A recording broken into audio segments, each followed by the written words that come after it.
Hallelujah. പറയാം hallelujah.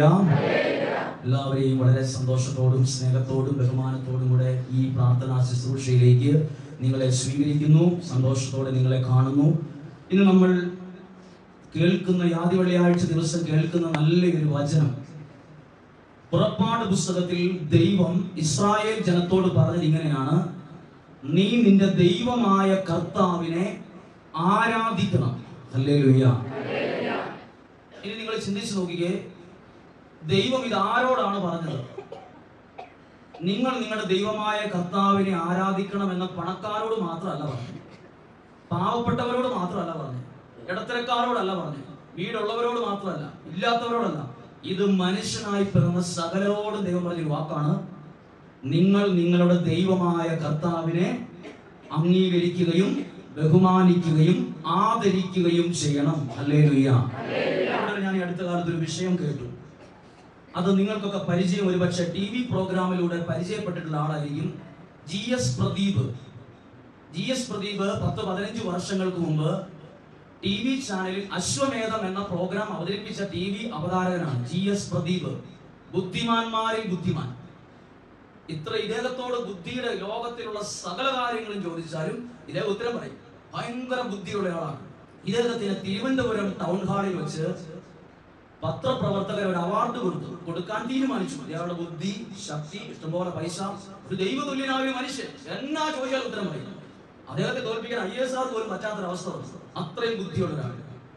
അങ്ങനെ ഈ വ്യക്തിക്ക് അവാർഡ് കൊടുത്തപ്പോൾ TV പ്രവർത്തകര്, മാധ്യമ പ്രവർത്തകര്, മന്ത്രിമാര്, കവികൾ എല്ലാവരും ഒന്ന് വലിയ ഉയർന്ന നിലയിലുള്ള ആളുകളുടെ സദസ്സിൽ എല്ലാവരും വാനോളം ഉയർത്തി പറഞ്ഞു GS പ്രദീപിനെ കുറിച്ച്. അങ്ങനെ ആളുകളെല്ലാം ഇങ്ങനെ ഉയർത്തി പറഞ്ഞു. അവസാനം GS പ്രദീപ് നന്ദി പറയാൻ വേണ്ടി ആ മൈക്കിന്റെ അടുത്തേക്ക് വന്നപ്പോൾ GS പ്രദീപ് വരുന്നത് നല്ല ഇതായിട്ട് വരിക. എല്ലാവരും നല്ല ഉയർത്തി പറയുന്നു, ഭയങ്കര ബുദ്ധിശക്തി, ആളുകൾ ഭയങ്കര ഡിമാൻഡുള്ള ആൾ. ഈ വ്യക്തി മൈക്കിലൂടെ ആദ്യം പറഞ്ഞ വാക്ക്: ഇതൊന്നും എനിക്ക് ദൈവം തന്നതല്ല. ആരാ പറഞ്ഞ? GS പ്രദീപ്. ലക്ഷങ്ങൾ പൈസയുള്ള ആള്, ആളുകൾ അറിയുന്ന ആൾ, ആരാധകരുള്ള കുട്ടികളൊക്കെ പുള്ളിയുടെ അദ്ദേഹത്തിന്റെ പ്രോഗ്രാം കാണാൻ വേണ്ടി മാറി നിൽക്കും. കാരണം ഉത്തരം പറയും. ബുദ്ധിജീവിയായ ഒരു മനുഷ്യൻ പറയാണ്: ഇതെന്റെ അമ്മ ലൈബ്രറിയിൽ പുസ്തകം എടുത്ത് വായിച്ചു പഠിപ്പിച്ച് നേടിയെടുത്തതാണ് ഞാൻ, ഇതൊന്നും ദൈവം തന്നതല്ല എന്നാണ് പറഞ്ഞു. ഇത്രേ പറഞ്ഞുള്ളൂ. പിന്നെ ഇദ്ദേഹം ഈ GS പ്രദീപ് എവിടെ പോയി എന്ന് ഒരു 5-8 വർഷമായിട്ട് ആർക്കും അറിയത്തില്ല. മലയാളി ഹൗസ് ആണെന്ന് തോന്നുന്നു, ഒരു പ്രോഗ്രാമിലൂടെ വീണ്ടും വന്നിട്ടുണ്ട് കുറച്ച് വർഷങ്ങൾക്ക് ശേഷം. ഇദ്ദേഹം ഇതുപോലെ തന്നെ ഒരു പ്രോഗ്രാമിൽ ഇദ്ദേഹം ആളുകളോട് പറഞ്ഞ മറ്റൊരു വാക്ക്: ദൈവം ഇല്ല, അല്ലെങ്കിൽ ദൈവം തന്നതൊന്നും അല്ല എനിക്കുള്ളത് എന്ന് ബുദ്ധിമാനായ GS പ്രദീപ് പറഞ്ഞ് ഇദ്ദേഹം അതിനുശേഷം കുടിച്ചു കോളം കെട്ട് കടം കയറി തകർന്ന്, ആളുമില്ല, അർത്ഥവുമില്ല, പരിവാരങ്ങളുമില്ല, TV ഇല്ല, പ്രോഗ്രാമും ഇല്ലാണ്ട് ഒന്നും ഇല്ലാണ്ട് പോയി. ഇദ്ദേഹം പറഞ്ഞു: എന്റെ തകർച്ചയ്ക്കുള്ള ഒരു കാരണം ഞാൻ എന്റെ ദൈവത്തെ അംഗീകരിക്കാത്തതാണ്. എന്റെ തകർച്ചയ്ക്കുള്ള കാരണം. അദ്ദേഹം വിചാരിച്ചു ബുദ്ധി മതി, TV മതി, ആളുകൾ മതി, ഇതെല്ലാം പോയി. പ്രിയപ്പെട്ടവർ ശ്രദ്ധിച്ചേ, നമ്മൾ ചിന്തിക്കും നമ്മള് ബുദ്ധിയുണ്ട്, ശക്തിയുണ്ട്, കഴിവുണ്ട്, ഇതുകൊണ്ട് പിടിച്ചു നിൽക്കാം. നമ്മളൊക്കെ കോലം കിട്ടുപോകും. അതായത് ദൈവത്തോട് ചേർന്ന് നിൽക്കാൻ കഴിയണം. പറഞ്ഞേ ഹല്ലേലൂയ. അതുകൊണ്ടാണ് IPS ഉദ്യോഗസ്ഥനായ ഡോക്ടർ സിബി മാത്യു, IPS വലിയൊരു പോലീസ് ഉദ്യോഗസ്ഥനാണ്. ഇദ്ദേഹം പറയുന്ന ഒരു വാക്യം ഇങ്ങനെയാണ്: ഇദ്ദേഹവും ഇദ്ദേഹത്തിന്റെ ഭാര്യയും പോലീസ് ഡിപ്പാർട്ട്മെന്റിൽ IPS വിഭാഗത്തിൽ അത്രയും വലിയ ഉയർന്ന ജോലിയുള്ള ആൾ, കൈ വിരിച്ചു പിടിച്ച് തലമുറകൾക്ക് വേണ്ടി, ജീവിതത്തിന് വേണ്ടി ഭാര്യയും ഈ വ്യക്തിയും കൈ വിരിച്ചു പിടിച്ച് കൊണ്ട ചെല്ലാണ്ട് ഒരു ദിവസം പോലും കടത്തിവിടത്തില്ല. ഒരു ദിവസം പോലും മാറ്റി നിർത്തില്ല. അതുകൊണ്ട് അതിന്റെ അനുഗ്രഹം കാണാനുണ്ട് കുടുംബത്തിൽ. 2, നിങ്ങൾക്കൊക്കെ ചിലപ്പോൾ പേരിട്ട ആളാണ് ഡോക്ടർ ബാബു പോൾ. നല്ല പ്രായമുള്ള ആളാണ്. പക്ഷെ അദ്ദേഹം 10ാം ക്ലാസ്സിലും 12ാം ക്ലാസ്സിലും പഠിക്കുന്ന കുട്ടികൾ അൾത്താരയിൽ കൂടുന്നത് പോലെ ഡോക്ടർ ബാബു പോൾ ധൂപക്കുറ്റിയാട്ടാനും ശുശ്രൂഷയായിട്ട് ഇന്നും കൂടും. അവരൊക്കെ പറയുന്ന ഒരു കാര്യമാണ്: ദൈവത്തെ മാറ്റി നിർത്തിയാൽ വെറും പൂജ്യം, ഒന്നുമില്ല. പല പ്രാവശ്യം പറയുന്ന കാര്യമാണ്, ആവർത്തിക്കട്ടെ. നിങ്ങൾ ഒരു പക്ഷെ കേട്ടിട്ടുണ്ടാവും ഈ വാർത്ത. 10ാം ക്ലാസ് തികയാത്ത ഒരു ആൺകൊച്ച് അമ്മ കുളിക്കുന്ന വീഡിയോ ടച്ച് ഫോണിൽ എടുത്ത് അവൻ സ്കൂളിൽ കൊണ്ടുപോയി ക്ലാസ് റൂമിൽ കാണിച്ചു. ക്ലാസ് ടീച്ചർ പിടിച്ചു. അപ്പോൾ അമ്മയോട് ചോദിച്ചു, ഇത് കണ്ടു ചോദിച്ചു, നീ എങ്ങനെ ഇത് സംഘടിപ്പിച്ചു? ഈ ഫോൺ എങ്ങനെ സംഘടിപ്പിച്ചു? അമ്മയ്ക്ക് അറിയത്തില്ല, ടീച്ചർക്ക് അറിയില്ല, കൂട്ടുകാർക്ക് ഫോൺ എങ്ങനെ കിട്ടിയെന്ന് ആർക്കും ഉത്തരം അറിയത്തില്ല. ഇവൻ എങ്ങനെ ഈ ബാത്റൂമിനകത്ത് ഇത് സെറ്റ് ചെയ്ത് വെച്ചു? 10ാം ക്ലാസ്സിൽ പഠിക്കാത്ത കൊച്ച്, പൂർത്തിയാക്കാത്ത കൊച്ച് എങ്ങനെ സെറ്റ് ചെയ്ത് വെച്ചു? ഇവൻ എന്ത് ധൈര്യം വന്നു ഇത് ക്ലാസ് റൂമിൽ കൊണ്ട് ഇവരെ കൂട്ടുകാരെ കാണിക്കാൻ? കൂട്ടുകാർക്കറിയാം ഇവന്റെ അമ്മയാണെന്ന്. അപ്പോൾ ഈ ടീച്ചർമാർ പറഞ്ഞു, ഇവനെ വല്ല മനഃശാസ്ത്രത്തിനെടുത്തോളൂ, മാനസിക പ്രശ്നമുണ്ട് ഈ കൊച്ചിന് മാനസിക പ്രശ്നമാണെന്ന് പറയും. കൊച്ചിനുണ്ട്, സാമ്പത്തികമുള്ള വീട്ടിലെ കൊച്ചാണ്, ഒന്നുമില്ലാത്ത കൂലിപ്പണിക്ക് പോകുന്ന വീട്ടിലല്ല. അപ്പോൾ ഡോക്ടറായി മനഃശാസ്ത്രജ്ഞന്മാര് കൊച്ചിനെ ശരിക്കും ചികിത്സിച്ച് നോക്കിയിട്ട് പറഞ്ഞു, ഈ കൊച്ചിന് ഇച്ചിരി ആയപ്പോ തൊട്ട് ഉച്ചയ്ക്കും രാവിലെയും വൈകുന്നേരം കോഴിയില്ലാണ്ട് ഭക്ഷണം കഴിക്കില്ല. മേടിക്കുന്ന കോഴി ഇറച്ചി 50 ദിവസം കണ്ട് ഒരു കോഴിയാവും. കോഴി തിന്നണ്ട നല്ല പറയണം. കൊച്ചുങ്ങൾക്ക് കോഴിയില്ലാണ്ട് ഇറങ്ങിയാൽ ഈ കൊച്ചിന് കോഴി കൊടുത്ത് ഹോർമോൺ കുത്തിവെക്കുന്നത്. ഞാൻ എന്റെ കണ്ടെടുത്തല്ല, മനഃശാസ്ത്രജ്ഞൻ പറയാണ്, ഈ കൊച്ചു കോഴി തിന്ന് ശരീരം പ്രായത്തിനേക്കാൾ വളർന്ന് വികാരം നിയന്ത്രിക്കാൻ കഴിയത്തില്ല. അമ്മയാണോ, പെങ്ങളാണോ, ചേച്ചിയാണോ, വീട്ടിലുള്ളവരാണോ, പറമ്പിലുള്ളവരാണോ, ആർക്കും വികാരം നിയന്ത്രിക്കാൻ പറ്റുന്നില്ല. ഈ കോഴി മുഴുവൻ കഴിച്ച് ഹോർമോൺ കൊണ്ട് നിറഞ്ഞ് കണ്ണ് നിയന്ത്രിക്കാൻ പറ്റുന്നില്ല, കൈ നിയന്ത്രിക്കാൻ പറ്റുന്നില്ല, കാല് നിയന്ത്രിക്കാൻ പറ്റുന്നില്ല, ആരാണെന്നുള്ള കാഴ്ച പോലുമില്ല. ഈ വയനാട്ടിൽ തന്നെ 2 പെങ്കൊച്ചുങ്ങളെ സ്കൂൾ ടീച്ചർ പിടിച്ചു. ഈ അടുത്ത കാലത്ത് 2 പെങ്കൊച്ചുങ്ങളുടെ കയ്യിലും കറുത്ത ചരട് 3 പ്രാവശ്യം കെട്ടിയിരിക്കുന്നു, കറുത്ത ചരട്. അപ്പൊ ടീച്ചർ കഴിച്ചു, നിങ്ങൾ എന്തിനാ 8ലും 9ലും പഠിക്കുന്ന കൊച്ചിന് എന്തിനാ ഇത് കെട്ടിയിരിക്കുന്നു ചോദിച്ചു. 2 പേരും അയൽ വീട്ടിൽ അടുത്തുള്ളവരാണ്. അഴിച്ചുകൊണ്ട് 2 പെൺകുട്ടികളുടെയും കയ്യിൽ ഒരേ സ്ഥലത്ത് മുറിഞ്ഞ പാട് തന്നെ 2 പേരുടെയും കൈ ഒരേപോലെ കൊടുത്തു. അപ്പോൾ ഇത് സംഭവം വലിയ വിഷയമാക്കി വീട്ടുകാരെ വിളിച്ചപ്പോൾ ഒരു സംഭവം വിളിച്ചത് വരികയാണ്. ഈ പെൺകൊച്ചുങ്ങൾ 7ലും 8ലും പഠിക്കുന്ന കൊച്ചുങ്ങൾ ഹാൻസ് മേടിച്ചിട്ട് മുറിവുണ്ടാക്കി അതേ വെച്ച് അതിന്റെ മുകളിൽ കറുത്ത ചരട് വെച്ച് കെട്ടി നാട്ടുകാരെ കാണിക്കാതിരിക്കാൻ. കറുത്ത ചരട് എന്താ കുഴപ്പം? ഞാൻ പറയുന്നത് നമ്മുടെ ഈ നാട്ടിലൊക്കെ നടക്കുക. എന്താണ് കാരണം? നമ്മുടെ കുടുംബത്തിൽ ശക്തമായ ഒരു പ്രാർത്ഥനയുടെ അഭിഷേകം വേണം. ഞാൻ ഈ അടുത്ത കാലത്ത് ഒരു കാര്യം മനസ്സിലാക്കിയത്, ഇരിക്കാൻ നേരത്ത് കൊരണ്ടി അന്വേഷിച്ച് പോകരുത്. ഇത്രയും ചെയ്താൽ രക്ഷപ്പെട്ടു. എന്താണ് ഈ വാക്കിന്റെ അർത്ഥം? നമ്മളൊക്കെ ഇരിക്കാൻ നേരത്ത് കൊരണ്ടി എന്ത് ചെയ്യുന്ന നോക്കുന്നവരാ.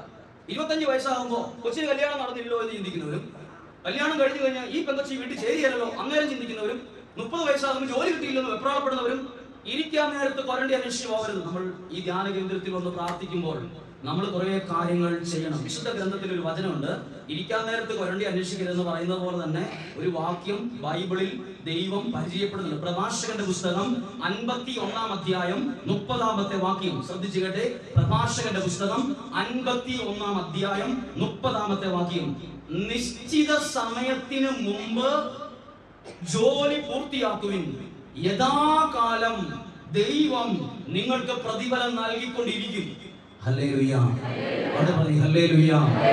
ശ്രദ്ധിച്ചേ, നമ്മൾ മാതാപിതാക്കളെ ശ്രദ്ധിക്കേണ്ട ഒരു കാര്യം, 5 വയസ്സായ കൊച്ചിന് വേണ്ടി 50 വയസ്സാകുന്നവരെയും പ്രാർത്ഥിക്കണം. 25 വയസ്സാകുമ്പോൾ കല്യാണം നടക്കണമെന്നും 10ാം ക്ലാസ്സിൽ പരീക്ഷ എഴുതും, 10ാം ക്ലാസ്സിൽ എഴുതി ചേരണമെന്നും, +2 അഡ്മിഷൻ വരേണ്ട സമയത്ത് അഡ്മിഷൻ കൃത്യം ഇരിക്കുന്ന കസേരയ്ക്ക് വേണ്ടി മാത്രമേ പ്രാർത്ഥിക്കുള്ളൂ. എന്തുകൊണ്ട്? നല്ലൊരു ജീവിതത്തിന് വേണ്ടി, നല്ലൊരു കുടുംബ ജീവിതത്തിന് വർഷങ്ങൾക്കും ഇരിക്കാൻ നേരത്ത് കൊരണ്ടി എന്ത് ചെയ്യുന്നു ചോദിച്ചു പോകരുത്. നേരത്തെ തന്നെ പ്രാർത്ഥിക്കണം. ഒരു അമ്മ 32 വയസ്സായ കൊച്ചിന്റെ കല്യാണം നടക്കാതെ വന്നപ്പോൾ അമ്മ പറഞ്ഞൊരു കാര്യം എന്നോട് ഇങ്ങനെയാണ്, അച്ഛാ ഇവന് 22 വയസ്സായപ്പോ തൊട്ട് എന്റെ കൊച്ചിന് വേണ്ടി പ്രാർത്ഥിച്ചായിരുന്നെങ്കിൽ എനിക്ക് മനസ്സിൽ തോന്നുക 28 വയസ്സായപ്പോ ഇവന്റെ കല്യാണം നടന്നേനായിരുന്നു.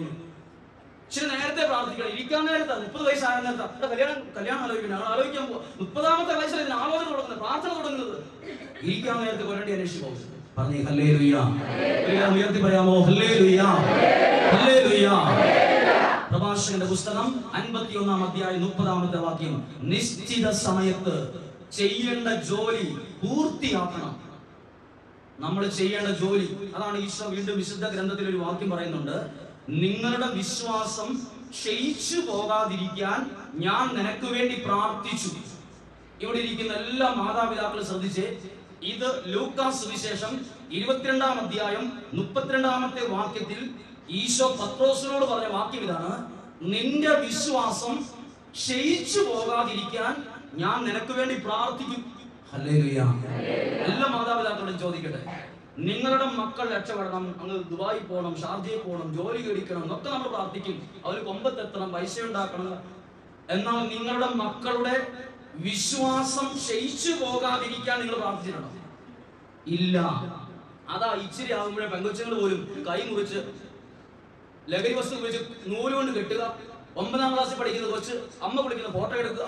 വിശ്വാസമില്ല, പ്രാർത്ഥനയില്ല, ദൈവഭയമില്ല, ദൈവഭക്തിയില്ല. ഞാനിതൊന്നും ഉണ്ടാക്കി പറയുന്നതാണ്, ചിന്തിക്കരുത്. ഇപ്പൊ നിങ്ങൾ ഇത് കേട്ടു, എന്തെങ്കിലുമൊക്കെ ആരെങ്കിലും പുറത്തുനിന്ന് പറഞ്ഞ് ഇതൊക്കെ അറിയും, ഇതൊക്കെ വയനാട്ടിൽ തന്നെ നടന്ന കാര്യമാണ്. ഈ വയനാട് എന്ന് പറയുന്നത് കുഞ്ഞു ജില്ലക്കകത്ത് നടന്ന കാര്യം. ഞാൻ കണ്ണൂർ ജില്ലയിലെ ഒരു കാര്യമോ കോഴിക്കോട് ജില്ലയിലെ ഒരു കാര്യമോ പറഞ്ഞിട്ടില്ല. ഇതൊക്കെ നിങ്ങൾ നാളെ ഞാൻ പറയാതെ തന്നെ ചിലപ്പോൾ ആരെങ്കിലും ഒക്കെ അറിവുള്ളവരോ സ്കൂളിലെ അധ്യാപകരൊക്കെ പറഞ്ഞറിയും. ഇതൊക്കെ 10ാം ക്ലാസ് പൂർത്തിയാക്കുന്നതിന് ഒരു കൊച്ചുങ്ങൾ ചെയ്തു കൂട്ടുന്ന കാര്യമാണ്. അതുകൊണ്ട് നോക്കിയേ, നമ്മളുടെ മക്കളുടെ വിശ്വാസം കുറഞ്ഞു പോകാതിരിക്കാൻ അവർക്ക് വേണ്ടി പ്രാർത്ഥിക്കണം. Hallelujah, hallelujah. അങ്ങനെ നിങ്ങൾക്ക് ഒരിക്കലും ദുഃഖിക്കേണ്ടി വരില്ല. എന്റെ മക്കൾ പ്രാർത്ഥിക്കുന്നില്ല, ദൈവാരാധനയില്ല, വിശ്വാസമില്ല. എല്ലാ മനുഷ്യർക്കും ഇത് ബാധകമാണ്. ഇവിടെ ശ്രദ്ധിച്ചേ, ഞാൻ പ്രാർത്ഥിക്കുമ്പോൾ സൂചിപ്പിച്ചില്ലേ, സക്കേവൂസിന്റെ കുടുംബത്തെ നമ്മൾ ഓർത്തിരിക്കാൻ കാരണം സക്കേവൂസ് ജീവിച്ചിരുന്ന 10 ലക്ഷം രൂപ വാങ്ങിയിട്ടതിന്റെ പേരല്ല. സക്കേവൂസിന് അന്ന് ഒരു 10 ലക്ഷം രൂപയുടെ വാഹനം ഉണ്ടെന്നല്ല ബൈബിളിൽ പറഞ്ഞിരിക്കുന്നത്. അവൻ നല്ലൊരു ദൈവാനുഗ്രഹമുള്ള ഒരു അപ്പനായിരുന്നെന്നും ആ കുടുംബം ദൈവാനുഗ്രഹത്താൽ മുന്നോട്ട് പോയി എന്നും ബൈബിളിൽ എഴുതിയോണ്ട് ഇന്നും നമ്മൾ ഓർത്തിരിക്കുന്നത്. എന്തേരം കുടുംബങ്ങൾ ഈ ലോകത്ത് ജീവിച്ചിട്ട് ഒറ്റ കുടുംബങ്ങളെ ഓർത്തിരിക്കുന്നില്ല. പക്ഷെ സക്കേവൂസിന്റെ കുടുംബം നമ്മൾ ഓർത്തിരിക്കാൻ കാരണം സക്കേവൂസ് യേശുക്രിസ്തുവിനെ അറിഞ്ഞ ഒരാളാണ്. ഹല്ലേലൂയ. നിങ്ങൾ ഇവിടെ പ്രാർത്ഥനയ്ക്ക് വരുന്നു, പ്രാർത്ഥിക്കുന്നു, ദൈവത്തെ സ്തുതിക്കുന്നു, ദൈവാരാധന നടത്തുന്നു. ഇതിലൂടെ നിങ്ങളുടെ കുടുംബത്തിൽ ഒരു വലിയ ദൈവാനുഗ്രഹം വരും ഉറപ്പാ. ഞാൻ എന്നോട് ഒരാൾ പറഞ്ഞപ്പോൾ അദ്ദേഹം പറഞ്ഞു, എന്റെ അച്ഛൻ ഇവിടെ പ്രാർത്ഥനയ്ക്ക് എന്നെ 10-15 കഴിഞ്ഞ വെള്ളിയാഴ്ച ഇവിടെ പ്രാർത്ഥനയ്ക്ക് ഇവിടെ പ്രാർത്ഥനയ്ക്ക് ഈ പരിസരത്തുള്ള ഒരാൾ ആര് വിളിച്ചാലും വരാത്ത ഒരാളുണ്ട്. ആര് വിളിച്ചാലും അദ്ദേഹം ഇവിടെ പ്രാർത്ഥന കഴിഞ്ഞ ഉടനെ എനിക്കൊരു കത്തെഴുതി കൊണ്ട് തന്നു. ഒരാൾ കൈ കൊടുത്തു വിട്ട് വന്നു, പറഞ്ഞു പ്രാർത്ഥിക്കാൻ തുടങ്ങിയ മണിക്കൂറുകൾക്കകം തന്നെ മാറ്റങ്ങളുണ്ടായി. നമ്മുടെ കുടുംബത്തിൽ നമ്മൾ പ്രാർത്ഥിക്കുന്നതിന്റെ അനുസരിച്ചുള്ള മാറ്റങ്ങളുണ്ടാവും. പറഞ്ഞു ഹല്ലേലൂയ, ഹല്ലേലൂയ. ഇതിനോട് ചേർത്തൊരു കാര്യം പറയട്ടെ. ഇന്ന് നമ്മുടെ കുടുംബത്തിലേക്ക് ദൈവാനുഗ്രഹം തടസ്സപ്പെട്ട് കിടക്കുന്ന ഒരു വഴിയാണ് മാതാപിതാക്കളുടെ അനുഗ്രഹമില്ല. എന്താണ് ഈ വാക്കിന്റെ അർത്ഥം? മാതാപിതാക്കളെ നമ്മളൊരു ചപ്പിന്റെ വില കൊടുക്കുന്നു. മാതാപിതാക്കളിലൂടെ ഒരു അനുഗ്രഹം വരുന്നൊരു വഴിയാണ്. നമ്മളത് തീച്ച പറഞ്ഞും തെറി പറഞ്ഞും തള്ളിക്കളഞ്ഞും പൈസ ഉള്ളത് മേടിച്ചെടുത്തും സ്ഥലം മേടിച്ചെടുത്തും ആ അനുഗ്രഹത്തെ തടസ്സപ്പെടുത്തി 65 വയസ്സുള്ള അപ്പച്ചൻ മരിച്ചുപോയ അദ്ദേഹത്തിന്റെ അപ്പച്ചനെ ഓർത്ത് കരയുന്നു.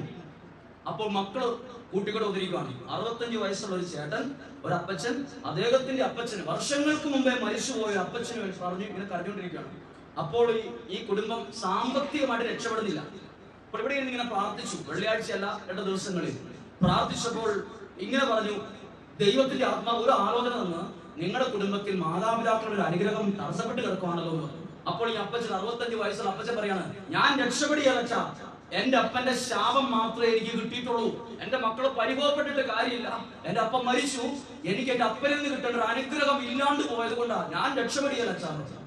അപ്പൊ അദ്ദേഹത്തിന്റെ മനസ്സിൽ കിടക്കുക എന്ത്, വർഷങ്ങൾക്ക് മുമ്പ് ഇദ്ദേഹത്തിന്റെ അപ്പച്ചൻ ഈ വ്യക്തിയെ ചെയ്ത തെറ്റിനോ ഏതോ കാര്യത്തിന് ഒന്നും പറഞ്ഞിട്ട് നന്നാവാത്തതിന്റെ പേരിലോ ഏതൊക്കെ ശപിച്ച ശാപം എന്റെ മേൽ കടപ്പെട്ടു. ശ്രദ്ധിച്ചേ, നമ്മുടെ കുടുംബങ്ങളിൽ മാതാപിതാക്കളിൽ നിന്ന് ലഭിക്കുന്ന അനുഗ്രഹങ്ങൾ അത് കറക്റ്റായിട്ടുണ്ടോ എന്ന് ആലോചിച്ച് നോക്കിയേ. പല കുടുംബങ്ങളുടെ മേലും ദൈവാനുഗ്രഹം തടസ്സപ്പെട്ട് കിടക്കാനുള്ള കാരണം മാതാപിതാക്കളിൽ നിന്ന് ലഭിക്കേണ്ട അനുഗ്രഹം കിട്ടാത്തതാണ്. ഹല്ലേലൂയ. അതുകൊണ്ട് മാതാപിതാക്കൾ ഒരു കാര്യം അറിഞ്ഞിരുത്തേ, ഒരപ്പൻ അറിഞ്ഞിരിക്കണം, ഞാൻ എന്റെ മകനെ അനുഗ്രഹിച്ചാൽ അത് 20 ഒരമ്മ അറിഞ്ഞിരിക്കണം, എന്റെ അനുഗ്രഹത്തിനും മക്കളുടെ ജീവിതത്തിൽ ഒരു വിലയുണ്ടെന്ന്. ഒത്തിരി മാതാപിതാക്കൾ അറിഞ്ഞോ അറിയാതെ ചുമ്മാ ശപിക്കും. ശരിയാകരുത്. അതാണ് ഈശോയുടെ വാക്കുണ്ട്, പറയുന്ന ഓരോ വ്യർത്ഥ വാക്കിനും വില കൊടുക്കണം. ഓരോ വ്യർത്ഥ, വെറുതെ പറയുന്നതായിരിക്കും, പക്ഷെ വ്യർത്ഥ വാക്ക് പറയരുത്. പറഞ്ഞേ ഹല്ലേലൂയ, ഹല്ലേലൂയ. ശ്രദ്ധിച്ചേ, നിങ്ങളിവിടെ ഇരിക്കുന്ന ഒരു 90% മാതാപിതാക്കളാണ്. നിങ്ങളുടെ ഒരു മനസ്സുകൊണ്ടുള്ള ഒരു അനുഗ്രഹത്തിന് മക്കളുടെ ജീവിതത്തിൽ വലിയ വിലയുണ്ട്. അവിടെ ഇരിപ്പതായിട്ടിരിക്കും. ബൈബിളിൽ ഇത് പറയുന്നുണ്ട്. ബൈബിളിൽ എവിടെ പറയും? ഉൽപ്പത്തി പുസ്തകം 27-ാം അധ്യായത്തിൽ അപ്പന്റെ 2 മക്കളാണ് യാക്കോബും ഏസാവും. ഇവിടെ നമ്മൾ കാണുന്നത് ഏസാവ് എന്ന വ്യക്തി അപ്പന്റെ അടുത്ത് പോയി അനുഗ്രഹം യാചിച്ചു മേടിക്കുക. ഹല്ലേലൂയ. അപ്പന്റെ അടുത്ത് പോയി ഏസാവ് അനുഗ്രഹം യാചിച്ചു. ഇന്ന് നമുക്ക് മാതാപിതാക്കളിൽ നിന്ന് അനുഗ്രഹമൊന്നും വേണ്ട, അവരുടെ സമ്പത്ത് മതി, പൈസ മതി. അവർ ബാങ്കിൽ ഇട്ടിരിക്കുന്ന ആ പൈസ ഇങ്ങോട്ട് എടുത്തു തന്നാൽ പിന്നെ ബാക്കി എല്ലാം കഴിഞ്ഞു. നമ്മൾ പൈസയെ മാത്രമേ ലക്ഷ്യമിടുന്നുള്ളൂ. മാതാപിതാക്കളിലൂടെ ലഭിക്കുന്ന അനുഗ്രഹത്തിന്റെ കുറവ് നമ്മുടെ കുടുംബങ്ങളിൽ ഉണ്ടാവരുത്. Hallelujah, hallelujah. അതാണ് വിശുദ്ധ ഗ്രന്ഥം പ്രഭാഷകന്റെ പുസ്തകം 3-ാം അധ്യായം 9-ാമത്തെ വാക്യം. ഒന്ന് ശ്രദ്ധിച്ച് കേൾക്കുന്നു. പ്രഭാഷകന്റെ പുസ്തകം 3-ാം അധ്യായം 9-ാമത്തെ വാക്യം. പിതാവിന്റെ അനുഗ്രഹം മക്കളുടെ ഭവനത്തെ ബലമുള്ളതാക്കി മാറ്റും. ഒരപ്പന്റെ അനുഗ്രഹം മക്കളുടെ ജീവിതത്തെ ബലമുള്ളതാക്കി മാറ്റും. ഹല്ലേലൂയ. ഇനി അടുത്തൊരു അമ്മയുടെയോ, ഒരമ്മയുടെ ശാപം അവരുടെ ഭവനത്തിന്റെ അടിത്തറ വരെ ഇളകിപ്പോകും. ഒരമ്മ അപ്പനും അറിഞ്ഞിരിക്കണം, ഞാൻ എൻ്റെ മകനെ അനുഗ്രഹിച്ചാൽ അത് അവർക്കൊരു ഉയർച്ച ഉണ്ടാകും. ഒരമ്മ അറിഞ്ഞിരിക്കണം, ഞാൻ ശപിക്കുകയാണെങ്കിൽ അവരെന്നാ മിടുക്കരാണെങ്കിലും അടിത്തറ ഇളകിപ്പോകും. അടിത്തറ ഇളകിപ്പോയി എത്ര വലിയ കെട്ടിടമാണെങ്കിലും എന്ന് വേണമെങ്കിൽ നിലത്ത് പോകും. അടിത്തറ ഇളകിപ്പോകും. മാതാപിതാക്കളുടെ അനുഗ്രഹം. ഹല്ലേലൂയ. ഏത് മതസമൂഹത്തിനാ വൃദ്ധമന്ദിരമുള്ളത്? ഹിന്ദുവിനാണോ, മുസ്ലിമിനാണോ, ക്രിസ്ത്യാനിക്കാണോ? നമ്മുടെ ക്രിസ്ത്യാനികൾക്ക് മാത്രമുള്ള ഒരു സാധനമാണ് വൃദ്ധമന്ദിരം. അവിടെ വൃദ്ധന്മാരെ വെച്ച് നോക്കി, നിങ്ങൾ പേരെന്താ? നിങ്ങൾ എല്ലാ പേരും കേട്ടാൽ അറിയാം. ദേവസ്യ, തോമാച്ചൻ, അവർ 10 പേര് കേട്ടാൽ ഒരു ചേട്ടന്റെ പേര് വേറെ. നമ്മുടെ ആൾക്കാരാ മുഴുവൻ നമ്മുടെ ആൾക്കാരാണ്. ഇവിടെ ഈ വട്ടത്തൂര് തന്നെ ഒരു അമ്മച്ചി ഇവിടെ നിൽക്കുക. ഇതുപോലെ പ്രാർത്ഥന കഴിഞ്ഞിട്ട് ഇതാ അപ്പുറത്തെ ഇല്ലിച്ചോട്ടിൽ ഒരു അമ്മച്ചി ബായൊക്കെ ആയിട്ട് നിൽക്കുകയാണ്. ഞാൻ ചോദിച്ചു, അമ്മച്ചി എന്താ അവിടെ നിൽക്കുന്നത്? ഇവിടെ അടുത്തെങ്ങാനും വൃദ്ധമന്ദിരം ഉണ്ടോ എന്ന് ചോദിച്ചു. എന്നെ നാക്കി തിരുവെന്ന് ചോദിച്ചു. ഞാൻ അന്നത്തെ ശുദ്ധ മനസ്സോടുകൂടി ഞാൻ അന്നേരം എനിക്ക് പരിചയമുള്ള അച്ഛനെ വിളിച്ചു ചോദിച്ചു, അച്ഛൻ ഒരു അമ്മച്ചി ഉണ്ടായിരുന്നു. ആ അച്ഛനും വലിയ ആലോചിച്ചൊന്നുമില്ല. അന്ന് അച്ഛനെ ഇങ്ങ് വിട്ടോളാൻ പറഞ്ഞു. ഞാൻ ഇവിടെയുള്ള കുട്ടിച്ചേട്ടനെ കൂടെ ചേർത്ത് ഈ ചേച്ചിനെ അഗതി മന്ദിരത്തിലേക്ക് കൊണ്ടുപോയി. ഞാൻ വേറെ ഒന്നും ആലോചിച്ചില്ല. കുറച്ച് കഴിഞ്ഞപ്പോൾ അവിടെ നിന്ന് ഫോൺ വരികയാണ്. എങ്ങനെയോ അറിഞ്ഞു, അമ്മച്ചി ഇന്ന അഗതി മന്ദിരത്തിലുണ്ട്, വൃദ്ധമന്ദിരത്തിലുണ്ടെന്ന് പറഞ്ഞാൽ അറിഞ്ഞപ്പോൾ ഈ മക്കൾ പറയാണ്, അച്ഛൻ ആ അമ്മച്ചിയോട് പറ, മക്കള് വലിയ കോളേജിൽ പഠിപ്പിക്കുന്ന അധ്യാപകരാണ്, പറയാണ് അമ്മച്ചിയോട് പറ, അമ്മച്ചിയുടെ പേരിൽ കിടക്കുന്ന 7 ലക്ഷം രൂപ എന്റെ പേർക്ക് എഴുതി തന്നിട്ട് അമ്മച്ചി അവിടെ കിടന്നോ. അപ്പോഴാണ് ഞാൻ അറിഞ്ഞത് ഈ അമ്മച്ചിയുടെ പേര് ഇത്രയും പൈസയുണ്ടെന്ന്. അമ്മച്ചിയുടെ പേര് 7 ലക്ഷം രൂപയുണ്ട്. അത് അമ്മച്ചിയുടെ പേരുള്ള സ്ഥലം ഭർത്താവ് മരിച്ചപ്പോൾ നീ വിറ്റിട്ട് ബാങ്കിൽ ഇട്ടോടി എന്ന് പറഞ്ഞാൽ എന്തോ ഒരു ബുദ്ധിക്ക് പറഞ്ഞ് ചെയ്ത അത് അവിടെ കിടപ്പുണ്ട്. അമ്മച്ചിയുടെ പേരില്ല. കോളേജിൽ പഠിപ്പിക്കുന്ന ഈ മകന് ശമ്പളം ഇഷ്ടം പോലെ ഉണ്ട്. എന്നിട്ട് 7 ലക്ഷം രൂപയ്ക്ക് വേണ്ടി അമ്മ ഇവിടെ നീ ഭർത്താരെ ചെയ്യുന്ന കുട്ടിച്ചേട്ടൻ ഞാനും കൂടെ ആലോചിച്ച് കൊണ്ടുപോയി വിട്ടു. എന്നിട്ട് ഞാൻ പിന്നെ അവിടുത്തെ അച്ഛന്റെ കുറേ ചീത്ത കേൾക്കേണ്ട വന്നു. ഇവരെല്ലാം കൂടെ ഇരച്ചത് അവിടെ ചെന്ന് വൃദ്ധമന്ദിരത്തിൽ ചെന്ന് അവിടെ ബഹളം ഉണ്ടാക്കി. ഞങ്ങളുടെ പൈസ അമ്മച്ചിക്ക് വേണ്ടി, അമ്മച്ചിനെ വേണേ ഫ്രീ ആയിട്ട് നോക്കിക്കോ, പൈസയും എഴുതാ. അമ്മച്ചി പറഞ്ഞ് പൈസ തരികയായിരുന്നു. അങ്ങനെ അമ്മച്ചി പൈസ തരികയെന്ന് പറഞ്ഞപ്പോ ഈ പൈസ അഗതി മന്ദിരങ്ങാനും ഉണ്ടാവണ്ടല്ലോ എന്ന് വിചാരിച്ച് അമ്മച്ചി തിരിച്ചുകൊണ്ടായി. ഇന്ന് ആർക്കും വേണ്ട. ആ 7 ലക്ഷം രൂപ ഉണ്ടെന്ന് ഓർത്തിട്ടൊന്നുമല്ല കുട്ടിച്ചേട്ടനെ ചേർത്ത് വിട്ടത്. പിന്നീട് ഈ മകൻ ഫോൺ വിളിച്ച് പറഞ്ഞപ്പോഴായി സംഭവം. ആർക്കും അതാണ് നോക്കി, ഒരു അപ്പന്റെ അനുഗ്രഹം, ഒരമ്മയുടെ അനുഗ്രഹം മക്കളുടെ ജീവിതത്തെ ബലമുള്ളതാക്കി മാറ്റും. ഇന്ന് ഒരു മകളെ കല്യാണം ആലോചിച്ചാൽ ആദ്യം അന്വേഷിക്കുന്ന എന്നാണ്? ചെറുക്കൻ എന്നാ ജോലി? അപ്പനും അമ്മയും വീട്ടിലുണ്ടോ? 2 ചോദ്യം. അപ്പനും അമ്മയും ഉണ്ടെ കല്യാണം വേണ്ട. അപ്പനും അമ്മയും ഇവരൊരിക്കലും അപ്പനും അമ്മയും ആകുകയില്ലെന്നാണ് ഇവർ ചിന്തിക്കുന്നത്. എല്ലാവർക്കും 100 വയസ്സ്, മോശയെ പോലെ 650 വയസ്സ് ആയുസ്. എനിക്കോ നിങ്ങൾക്കോ ഇല്ല. ഏറിയാൽ 80, 90, അതിനുമ്പ് തീർന്ന പോയത്. ഇത്രയോടും നമ്മുടെ ജീവിതം. പക്ഷെ നമുക്ക് ചിന്ത ഇതാണ്, 650 വർഷം മോശയെ പോലെ എനിക്ക് ഇവിടെ കിട്ടും. വരവഞ്ചാൽ ഒരു 550 വർഷം ജീവിക്കാം. ആരും വിചാരിക്കണ്ട എനിക്കോ 6 കിലോ അമ്പാനി പോലും പറ്റിയാണ് 100-ൽ കൂടുതൽ. കുറച്ച് നാളെ ഉള്ളൂ. പക്ഷെ നമ്മുടെ ആരുടെ അനുഗ്രഹത്തിന് ഒരു വിലയില്ല. അനുഗ്രഹത്തിന് വിലയില്ലെങ്കിൽ ഏസാവ് എന്തിനാ അപ്പന്റെ അടുത്ത് പോയി അനുഗ്രഹം വ്യാജിച്ച്? അനുഗ്രഹത്തിന് വിലയുണ്ട്. പറഞ്ഞു ഹല്ലേലൂയ, ഹല്ലേലൂയ. ഇനി അടുത്തൊരു കാര്യം അറിഞ്ഞിരിക്കണം. എനിക്ക് ഒരു അപ്പൻ ഒരു അമ്മ പറയാണ് എനിക്ക് അനുഗ്രഹിക്കാനുള്ള കഴിവുണ്ടെന്ന് വിചാരിക്കല്ല. ഒരപ്പൻ അനുഗ്രഹം കൊടുക്കത്തക്ക രീതിയിൽ ഒരു ജീവിതം ആ വീട്ടിൽ നയിക്കണം. മകൻ തെറി പറയുന്ന തരത്തിലുള്ള ഒരു ജീവിതം ആയിരിക്കും ആ വീട്ടിൽ കൊണ്ട് ജീവിക്കേണ്ടത്. മക്കള് കണ്ണുനീരൊഴുക്കുന്ന രീതിയിൽ ഒരു ജീവിത സ്റ്റൈലും അമ്മ നയിക്കരുത്. അനുഗ്രഹമുള്ള ഒരു ജീവിതം നയിക്കണം. ദൈവസന്നിധിയിൽ ഒരു അപ്പൻ ജീവിക്കേണ്ട പോലെ ജീവിക്കണം. മക്കള് എന്നെ ഓർത്ത് കരയണമെങ്കിൽ ആ ജീവിതം എന്റെ മദ്യപാലത്തെ ഓർത്തോ തെറി പറയുന്ന സ്വഭാവത്തെ ഓർത്തോ ഒക്കെ മക്കൾ വേദനിക്കുന്നുണ്ടെങ്കിൽ അതങ്ങ് സ്റ്റോപ്പ് ആക്കണം. എത്ര ബുദ്ധിമുട്ടാണെങ്കിലും അതാ അനുഗ്രഹമുള്ള ഒരു ജീവിതം നയിക്കുകയും വേണം. ഞാൻ ഇഷ്ടമുള്ള പോലെ കുടിക്കും, തെറി പറയും, എന്റെ അനുഗ്രഹത്തിന് വിലയുണ്ടെന്ന് ചിന്തിക്കരുത്. നമ്മൾ ദൈവസന്നിധിയിൽ ജീവിതങ്ങളെ ക്രമീകരിക്കണം. അവർക്ക് പറഞ്ഞു ഹല്ലേലൂയ, ഹല്ലേലൂയ. പ്രിയപ്പെട്ടവരെ, ഞാൻ ഈ വിശുദ്ധ ഗ്രന്ഥം ഈ മാതാപിതാക്കളിലൂടെ ലഭിക്കുന്ന അനുഗ്രഹത്തെ കുറിച്ചൊരു കാര്യം പറയാം. ഒരുപക്ഷെ ഞാൻ നിങ്ങളോട് പറഞ്ഞിട്ടുള്ളതാവാം. ഒരു മലപ്പുറം ജില്ലയിലുള്ള ഒരാള്, മലപ്പുറം ജില്ലയാണ്, അദ്ദേഹം ധ്യാനിക്കാൻ വന്നിരിക്കുകയാണ്. 5 മക്കളുള്ള വീട്ടിലെ ഏറ്റവും 4ാമത്തെ ആളാണ്. അപ്പോൾ ഈ 4ാമത്തെ ആൾ ഇച്ചിരി ബുദ്ധി കുറവുള്ളതാണെന്നാണ് അപ്പം പറയുന്നത്. ഇച്ചിരി ബുദ്ധി കുറവുള്ള ആള്. അതുകൊണ്ട് ബാക്കി 4 പേരും കൂടെ അപ്പം സ്ഥലം വീതം വെക്കാൻ നേരത്തെ ഒരു കാര്യം ചെയ്തു. നല്ല നല്ല സ്ഥലങ്ങളൊക്കെ തന്ത്രപൂർവ്വം അവരങ്ങ് എടുത്തു. അപ്പനെ സോപ്പിട്ട് അങ്ങ് എടുത്തു. ഈ ഇച്ചിരി ബുദ്ധി കുറവുള്ള മനുഷ്യന്, ഈ മകന് കിട്ടിയത് വഴിയില്ലാത്ത ഒരു പൊട്ട സ്ഥലം കിട്ടിയത്. അളവ് കറക്റ്റ് ആയിട്ടുണ്ട്, പക്ഷെ അത് ആർക്കും വേണ്ടാത്തൊരു സ്ഥലം. ഈ സ്ഥലമാണ് കൊടുത്തത്. ഈ സ്ഥലം കൊടുത്തപ്പോൾ ഇതറിഞ്ഞ് ഇവന്റെ കൂട്ടുകാർ പറഞ്ഞു, എടാ നിന്റെ അപ്പനും നിന്റെ ചേട്ടന്മാരും പെങ്ങളും കൂടെ എടാ നിന്നെ പറ്റിച്ചു, നീ തന്നെ നോക്കിയോ, പറമ്പ് മോശമാണത്, വെട്ടുകല്ലാണത് മുഴുവൻ, അതിനകത്തൊന്നും ഉണ്ടാകത്തില്ല, വഴിയില്ല. ഇവൻ അന്ന് തൊട്ട് കള്ളു കുടിക്കാൻ തുടങ്ങി. എന്നെ എല്ലാവരും പറ്റിച്ചെന്ന് പറഞ്ഞ് നാട്ടിൽ പഠിക്കുന്ന പറഞ്ഞു നടക്കുകയാണ്, എന്നെ പറ്റിച്ചു, എന്നെ കബളിപ്പിച്ചു, ഇങ്ങനെ ചുമ്മാ ചീത്തം പറഞ്ഞ് നടക്കുകയാണ്. അങ്ങനെ ആരോ ഇവന്റെ ഈ വിഷമം കണ്ട് ധ്യാനത്തിനൊക്കെ വിട്ടു. ഞാനൊരു കാര്യം, ഈ അപ്പനും പിന്നീട് ഒരു വിഷം, ഈ അപ്പനൊരു ഭയങ്കര വിഷം, എന്റെ മകന് അത് അപ്പൻ അത്രയും ചിന്തിച്ചില്ല, മക്കളെല്ലാം കൂടെ ഇങ്ങനെ ഈ തന്ത്രങ്ങളൊക്കെ ചെയ്ത് ഇങ്ങനെ ഇത് ചിന്തിച്ചിട്ട് സംഭവിച്ചു പോയി, എല്ലാം എഴുതി കൊടുക്കും. അപ്പോൾ ഈ അപ്പൻ അവരെ ഒരു ദിവസം വിളിച്ചിട്ട്, നീ ഇങ്ങനെ കുടിക്കൊന്നും വേണ്ടതാ, എല്ലാം ശരിയാകും എന്ന് ഇവന്റെ തലയെ കൈവച്ച് ഇവന്റെ തലയെ മനസ്സുകൊണ്ട് ഒരു അനുഗ്രഹം കൊടുക്കും. അപ്പൊ ഇവൻ മനസ്സ് ചിന്തിച്ച്, ഈ അനുഗ്രഹം കൊണ്ട് 10 രൂപ വിലയുള്ള കാര്യമാണ്, അനുഗ്രഹം എന്ത് ഗുണമുള്ളത്, സ്ഥലമൊക്കെ വീതം വെക്കുന്നതിന് മുമ്പ് അനുഗ്രഹം പിന്നെ ഗുണമുണ്ടായിരുന്നു, എന്തിനായിരുന്നു ചിന്തിച്ചു. അപ്പോൾ ഇദ്ദേഹത്തിന്റെ സ്ഥലത്തിന്റെ അടുത്തൊരു മുസ്ലിമിന്റെ സ്ഥലമാണ്. ആ സ്ഥലത്ത് ഇദ്ദേഹം വളരെ ബുദ്ധിമാനായതുകൊണ്ട് ഇദ്ദേഹം അവിടെ ഒരു 19 റബ്ബർ അങ്ങ് വെട്ടിക്കളഞ്ഞിട്ട് JCB കൊണ്ടുവന്നിട്ട് മണ്ണ് മാന്തി നോക്കി, വെട്ടുകല്ല് എങ്ങനെ നോക്കിച്ചു. വെട്ടുകല്ല് നോക്കിച്ചപ്പോൾ നല്ല വെട്ടുകല്ലാണ്, വെട്ടുകല്ല് കരാറ് കൊടുത്തു, വെട്ടുകല്ലുകാരൻ മെഷീനായിട്ട് വന്നു, വഴി വെട്ടി. ഉടനെ ഈ ഇദ്ദേഹത്തിന്റെ പറമ്പിൽ നിന്ന് വെട്ടുകല്ല് കൊത്താൻ തുടങ്ങി. മാസങ്ങളോളം വെട്ടുകല്ല് കൊത്തി, ലോറി ഇങ്ങനെ പോയിക്കൊണ്ടിരിക്കുകയാണ്. അപ്പോൾ ഈ വെട്ടുകല്ല് കോൺട്രാക്ട് എടുത്ത ആള് ഈ മുസ്ലിമായ സഹോദരോട് ചോദിച്ചു, ഇപ്പുറത്തെ സ്ഥലം ആരെയാണത്? അത് ഇവന്റെ സ്ഥലം.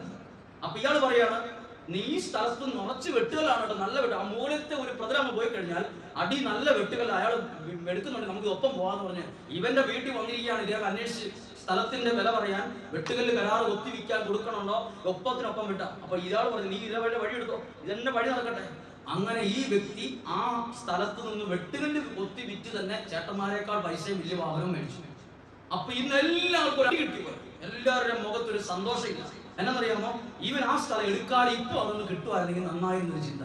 അപ്പോഴാണ് ഇവൻ പറഞ്ഞത്, മാതാപിതാക്കളുടെ മനസ്സുകൊണ്ടുള്ള ഒരു അനുഗ്രഹത്തിന് ഒരു വിലയുണ്ട്.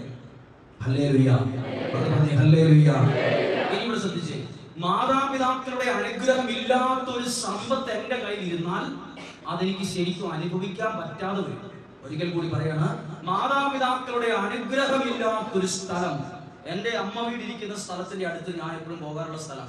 അവിടെ ഒരു ചേട്ടൻ, അവിടെ ഒരു അമ്മച്ചിയുണ്ട്. ആ ചേട്ടൻ മരിച്ചുപോയി. അമ്മച്ചിയുടെ പേർക്ക് 2 ഏക്കർ സ്ഥലവും 2 ഏക്കറും 10 സെന്റ് സ്ഥലമുണ്ട്. വീടിരിക്കുന്ന ഒരു വീടും സ്ഥലവും വഴിയറമ്പിലെ സ്ഥലത്ത്. അമ്മച്ചി നോക്കുന്നത് ഇളയ മകനാണ്. ഇളയ മകന്റെ ഭാര്യയുണ്ട്, കൂടെ 2 മക്കളുമുണ്ട്. കുറച്ചു കഴിഞ്ഞപ്പോൾ ഈ അമ്മച്ചിക്ക് വയ്യാതായപ്പോ ഈ അമ്മച്ചിക്ക് വേണ്ടി തന്നെ ഒരു ചാർത്ത്, വീടെന്ന് പറയാൻ പറ്റിയ ചാർത്ത് ഉണ്ടാക്കിയിട്ട് ഒരു ചാർത്തിനകത്തിട്ടു. എന്റെ അമ്മയുടെ അമ്മ ഈ വീട്ടിലെ ഈ മകന്റെ ഭാര്യ അറിയാതെ കൊണ്ട് എന്തെങ്കിലും ഭക്ഷണം കൊടുക്കും. അപ്പോൾ ഇത് കണ്ടാൽ ഉടനെ പ്രതികരിക്കുന്നത് ഇങ്ങനെയാണ്, കോരിക്കോണം വന്നേച്ച്, നിങ്ങൾ തിന്നാൻ കൊടുത്താൽ കോരിക്കോണം എന്ന് പറഞ്ഞു. ഈ അമ്മച്ചി മെലിഞ്ഞ് മരിച്ചു. മരിച്ചപ്പോൾ ഭാര്യ മരിച്ചു വാർത്ത പെട്ടെന്ന് അയലോക്കൊക്കെ അറിഞ്ഞു. പെട്ടെന്ന് ആൾക്കാരെല്ലാം ഓടി വന്നു ഒരു കട്ടിലിൽ ഇങ്ങനെ പുതപ്പിച്ച് കിടത്തിയിരിക്കുക. അപ്പോൾ കതറിട്ട ഒരു പാർട്ടി പ്രവർത്തിക്കുന്ന ഒരാൾ ചോദിച്ചു, എടാ മരിച്ചുപോയ അമ്മച്ചിയുടെ പുറത്ത് ഒരു നല്ല മുണ്ടില്ലടാ വിരിക്കാൻ ചോദിച്ചു. അപ്പൊ നോക്കിയപ്പോ എന്താ, ഈ ഇദ്ദേഹത്തിന്റെ ഭാര്യ കൊണ്ട് ഇട്ടത് ഇയാൾ ഉടുത്തിട്ട് കറ പിടിച്ചൊരു മുണ്ടാണ് ലാസ്റ്റ് ആയിട്ട് കൊണ്ടുപോയി പുതപ്പിച്ചത്. അപ്പോൾ ഒരു നേതാവുള്ള ഒരാൾ ചോദിച്ചടാ, ലാസ്റ്റ് ആയിട്ട് ഇരിക്കുന്ന മുണ്ടല്ലേ, അതെങ്കിലും നല്ലവരുടെ ഇടാന്ന് പറഞ്ഞു. അതെങ്കിലും നല്ലവരുടെ ഇട്, മരിച്ചു പോയല്ലോ, ചിരി എടുത്തത്, ഈ മുണ്ടിന്റെ ആവശ്യമില്ല. അങ്ങനെ ഒരു കൈ കൊണ്ട് ഈ മുണ്ട് എടുത്തോണ്ട് പോയി, ഒരു കൈ കൊണ്ട് ഈ മകൻ എടുത്തോണ്ട് പോയി. അതിനൊരു സോപ്പോട്ടിയുടെ വില പോലും കൊടുത്തിട്ടില്ല, എടുത്തോണ്ടങ്ങ് പോയി. എന്നിട്ട് വേറൊരു കൊണ്ട് ഒരു തുണി ഇട്ടു. ഇതൊക്കെ ആൾക്കാർ സംസാരിച്ചു. മരിച്ചു 41 കഴിഞ്ഞു, വർഷങ്ങൾ ഇപ്പൊ 2, 3, 4, 5 വർഷങ്ങളൊക്കെ കഴിഞ്ഞു. വർഷങ്ങൾ കഴിഞ്ഞ് ഈ അമ്മച്ചിയുടെ സ്ഥലം മുഴുവൻ ഈ പയ്യനാണ്.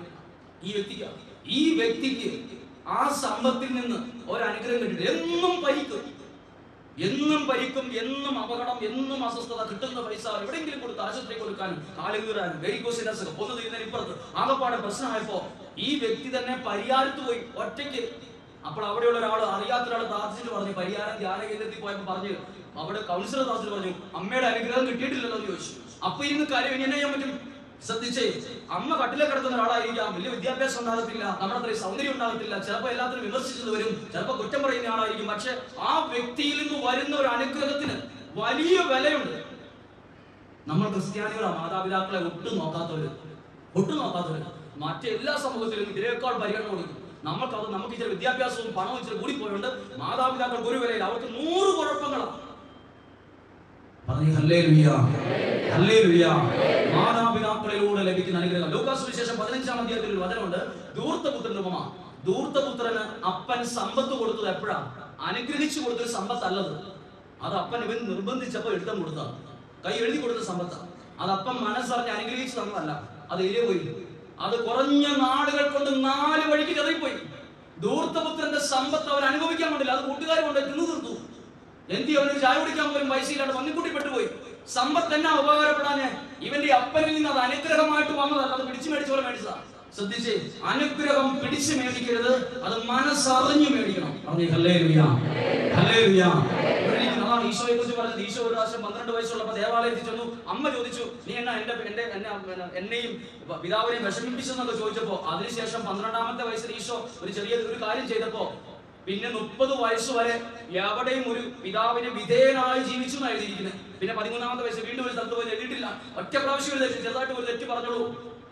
പിന്നെ പിതാവിന്റെയും അമ്മയുടെയും അപ്പന്റെയും അനുഗ്രഹത്തിന്റെ അവിടെ 30 വയസ്സ് വരെ അനുഗ്രഹത്തോടെ ജീവിച്ചു, വിധേയനായി ജീവിച്ചു. പക്ഷെ നമുക്കൊക്കെ ബുദ്ധി കൊണ്ട് ചിന്തിക്കുമ്പോൾ പറ്റിയല്ല. എന്റെ അപ്പനെയോ എന്റെ അമ്മയോ പറ്റത്തില്ല, എനിക്ക് നിങ്ങൾക്ക് പറ്റത്തില്ല, കാരണം നമ്മുടെ അത്രയും ബലഹീനത. പക്ഷെ ദൈവം അതിനെ നമ്മളെ പഠിപ്പിക്കുകയാണ്. പിതാവിന്റെ അനുഗ്രഹം ഈ മക്കളുടെ ജീവിതത്തെ ബലമുള്ളതാക്കി മാറ്റും. അമ്മയുടെ ശാപം കുടുംബത്തിന്റെ അടിത്തറ പോലും ഇളകിപ്പോകും. അതുകൊണ്ട് ഒരമ്മ ഇറങ്ങിയിരിക്കുക, വെറുതെ പോലും ശപിക്കരുത്. ഒരപ്പൻ അറിഞ്ഞിരിക്കുക, ചുമ്മാ പ്രാകരുത്. അപ്പന്റെ ഒരു നല്ല വാക്കിന് ഒരു വിലയുണ്ട്, അമ്മയുടെ ഒരു നല്ല അനുഗ്രഹത്തിന് വിലയുണ്ട്. ഒക്കെ പറഞ്ഞു ഹല്ലേലൂയ, ഹല്ലേലൂയ. ഇന്ന് ആദ്യ വെള്ളിയാഴ്ച ദിവസം നന്നായിട്ട് പ്രാർത്ഥിക്കട്ടെ. ഇന്ന് നല്ലൊരു അനുഗ്രഹം നിങ്ങൾക്ക് ദൈവം തരുമെന്ന് ഉറപ്പാണ്. നമ്മളൊക്കെ ദൈവത്തിൽ ഒരിക്കൽ കൂടി ഒന്ന് വിശ്വസിക്കുക. സക്കൈവസിന്റെ കുടുംബം ഓർത്തത് പൈസ ഉണ്ടായതിന്റെ പേരിലല്ല, ദൈവാനുഗ്രഹം ഉണ്ടായതിന്റെ പേരില്ല. അതുകൊണ്ട് നല്ലൊരു അനുഗ്രഹം വരട്ടെ. നിങ്ങളൊക്കെ ഇങ്ങോട്ട് വന്നത് എങ്ങനെയാണ്? ഓട്ടോറിക്ഷയ്ക്ക്, സ്വന്തം വണ്ടിക്ക്, ബൈക്കിന്, കാറിനൊക്കെയാണ് നിങ്ങൾ വന്നത്. എന്തുകൊണ്ട് നിങ്ങൾ ഓട്ടോറിക്ഷ വന്നവർ ശ്രദ്ധിച്ചേ? വടവഞ്ചാലിൽ ഇറങ്ങി ബസ്സിനോ ഓട്ടോറിക്ഷയ്ക്കോ വന്നവര് എന്നാ ധൈര്യത്തിനാണ് നിങ്ങൾ ആ ബസ്സിൽ കയറിയത്? ബസ്സിൽ എന്ത് ധൈര്യത്തിനാണ് കയറിയത്? നിങ്ങൾ ആരും വടവഞ്ചാൽ ബസ് ഇറങ്ങി പോടെ കൽപ്പറ്റയ്ക്ക് പോകുന്ന ബസ്സിന്റെ അടിയിൽ കിടന്ന് നോക്കിയോ? ടയർ പൊട്ടിപ്പോകാൻ സാധ്യതയുണ്ട് നോക്കിയോ? അതിന്റെ സ്റ്റീറിംഗ് പൊട്ടിപ്പോകാൻ സാധ്യതയില്ല. എന്നാ നോക്കാൻ? നിങ്ങൾക്ക് ഒരു ഉറപ്പുണ്ട് ഈ ബസ് കുഴപ്പമൊന്നും വരുന്നത്, എന്നെ പട്ടത്തോളം എത്തിക്കും. നിങ്ങൾ സ്വന്തം വീട്ടിൽ നിന്ന് രാവിലെ എഴുന്നേറ്റ് വണ്ടി എടുത്ത് സ്റ്റാർട്ട് ചെയ്തു. എന്തുകൊണ്ടാണ് നിങ്ങൾ ആരും വണ്ടിയുടെ അടി കിടന്ന് നോക്കാൻ? എഞ്ചിനൊക്കെ കറക്റ്റ് ആണോ? ടയർ കറക്റ്റ് ആണോ? ഇത് ഇളകി പറഞ്ഞ് പോവോ, പഠിക്കലാണോ, എന്നെ വീഴ്ത്തുവോ? നിങ്ങൾക്ക് 3-4 ലക്ഷം രൂപ കൊടുത്ത് മേടിക്കുന്ന വണ്ടിയിൽ പോലും ഇത്ര ഉറപ്പാണ്. ഒരു വാഹനത്തിൽ പോലും നമ്മൾ ചക്രം നോക്കിയിട്ട് സ്റ്റീറിംഗ് നമുക്ക് കയറിയിരിക്കുക, നമ്മൾ ഉറപ്പാണ്, നമ്മൾ എത്തിക്കും. പക്ഷെ നമുക്ക് ഈ 1 ലക്ഷം, 2 ലക്ഷം, 3 ലക്ഷം, 10 ലക്ഷം കൊടുത്ത വാഹനത്തിന് ഇത്ര ഉറപ്പാണ്. പക്ഷെ ഇതിന്റെ പകുതിക്ക് ഉറപ്പ് ദൈവത്തിനില്ല.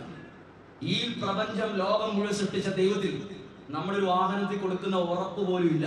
ഹല്ലേലൂയ. എന്താ ഉറപ്പ്? ഞാനും നിങ്ങളും പ്രാർത്ഥിച്ചാൽ ദൈവം അവിടെ ഉത്തരം തരുമെന്ന് ഉറപ്പ്. ഉറപ്പാണ്, സംശയമില്ല, ഉറപ്പ്. ദൈവം പ്രവർത്തിക്കും. ഇവിടെ ഇത്രയും നാൾ പ്രാർത്ഥിച്ച് എന്താ കിട്ടിയത്? ഇതൊന്നും ചിന്തിക്കരുത്. ഇതൊക്കെ ഒരു വിതയാണ്, വിതയ്ക്കുന്ന പോലെ. ഇത് ഇന്ന് പ്രാർത്ഥിച്ചിട്ട് എവിടെ അനുഗ്രഹം എന്ന് പറഞ്ഞാൽ നാളെ തള്ളി പറയാനുള്ളതല്ല. ഇന്ന് വിതച്ചാൽ കുറച്ച് നാളുകൾ കഴിയുമ്പോൾ നിങ്ങൾക്ക് തന്നെ കൊയ്യാൻ പറ്റും. ഇതെല്ലാം പ്രാർത്ഥിക്കുന്നതും ദൈവത്തെ വിളിക്കുന്നതും ഒക്കെ ഒരു നെല്ല് വിതയ്ക്കുന്ന പോലെ. ഇത് പതുക്കെ അവിടെ കിടന്ന് വളർന്ന് 5-10 വർഷം കഴിയുമ്പോൾ നിങ്ങളുടെ മക്കളിൽ ഇതാ ഒരു അനുഗ്രഹം കാണാൻ പറ്റും. നാളെ ഒരു ദിവസം, നാളത്തെ ഒരു കാര്യം നടന്നു കിട്ടാൻ വേണ്ടി മാത്രം വന്നവരല്ല നമ്മൾ. അങ്ങനെ വരരുത്. നമ്മുടെ കുടുംബത്തിൽ ഒരു അനുഗ്രഹം ഉണ്ടാകാൻ പുറത്ത് പറഞ്ഞേ ഹല്ലേലൂയ, ഹല്ലേലൂയ. കണ്ണുകൾ അടയ്ക്കാം. ഇന്ന് അനുഗ്രഹത്തിന്റെ ദിവസമാണ്. ഇത് ആദ്യ വെള്ളി ശുശ്രൂഷയാണ്. അനേകം ആളുകൾ ഇപ്പോൾ പ്രാർത്ഥിക്കാൻ വരുന്നുണ്ട്, വിവിധ സ്ഥലങ്ങളിൽ നിന്ന് വരുന്നുണ്ട്.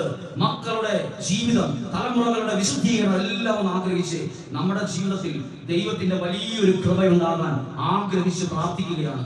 ഈ നിമിഷങ്ങളിൽ ദൈവത്തിന്റെ വലിയൊരു കരുണയ്ക്ക് വേണ്ടി പ്രാർത്ഥിക്കുകയാണ്. പ്രിയപ്പെട്ടവർ ശ്രദ്ധിച്ച്, വടവഞ്ചാലിൽ ഇറങ്ങി നമ്മൾ കൽപ്പറ്റയ്ക്ക് പോകുന്ന ഒരു ബസ് കണ്ടു. ചാടി ഉടനെ കയറുവാണ്. നമ്മൾ കയറുമ്പോൾ ഡ്രൈവർ ആരാണെന്ന് നോക്കാറില്ല, വണ്ടിയുടെ ചക്രമൊക്കെ ആരും റെഡിയാണെന്ന് നോക്കിയല്ല, എഞ്ചിനൊക്കെ ഉണ്ട്, കസേരയിൽ എന്ത് സംഭവിക്കുന്നു നമ്മൾ ഉറപ്പാണ്. ഈ വാഹനം ഒരു കുഴപ്പം വരികയല്ല, നമുക്കൊരു ഉറപ്പാണ്. എന്തുകൊണ്ട് സർവശക്തനായ ദൈവത്തിന് ഇത്ര ഉറപ്പില്ല? നമുക്ക് എന്തെങ്കിലും ഒരു ചെറിയ പ്രശ്നം അങ്ങനെ നമ്മൾ പ്രാർത്ഥന നിർത്തും. പ്രിയപ്പെട്ട ദൈവത്തിൽ ഒരു ഉറപ്പ് വേണം. ഹല്ലേലൂയ. നമ്മൾ പ്രാർത്ഥിച്ചാൽ ദൈവം കേൾക്കും. അതാണ് എലിയ പ്രവാചകനെ കുറിച്ച് പറയുന്നത്. ഏലിയ നമ്മളെപ്പോലെ ഒരു മനുഷ്യനായിരുന്നു, പക്ഷെ മഴ പെയ്യുന്നു പറഞ്ഞ് മഴ പെയ്തില്ല.